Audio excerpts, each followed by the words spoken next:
Howdy friends, Randy Flickinger here again with Shar helping me out as always for another excerpt from my book, Renew Your Mind, a 52-week Bible study, applying the Bible to everyday life. You may have the question, you may hear people say, why do people hate Christians so much? Well, there's a couple reasons. Number one, they would tell you we're hypocritical. And before you say, oh no, we're not, yeah, maybe we are far too often. We quickly judge other people for their faults, their sins, their failings, but tend to minimize or overlook ours as acceptable, excusable, or just not that big a deal. None of that is how God sees our failings. When we fail in any area, we fail just as bad as the worst sinner that ever walked the face of the earth. So before we get too high and mighty, we need to remember that. Number two, one of the problems is we don't conform to what the world wants you to believe. Too many biblical beliefs straight out of the Bible, inspired by God, go against what society tells us is okay and acceptable today.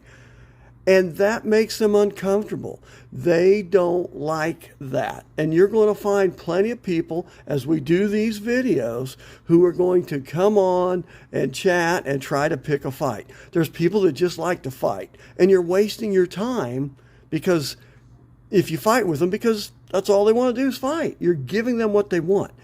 There are some who are genuinely interested in what they can learn and to grow.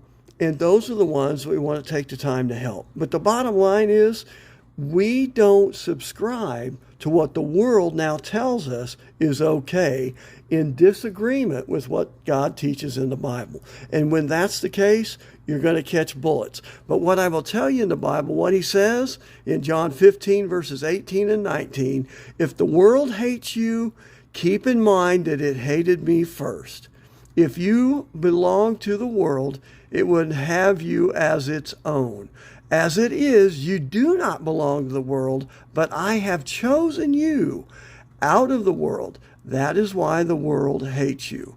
So right there, he's telling you they didn't like him because he stood for truth. He's not going to like you and I when we stand for truth. And he also tells us in John 12:26, and the Father will honor everyone who serves me. I will tell you real quick, any grief you and I catch is no big deal compared to the glory of God.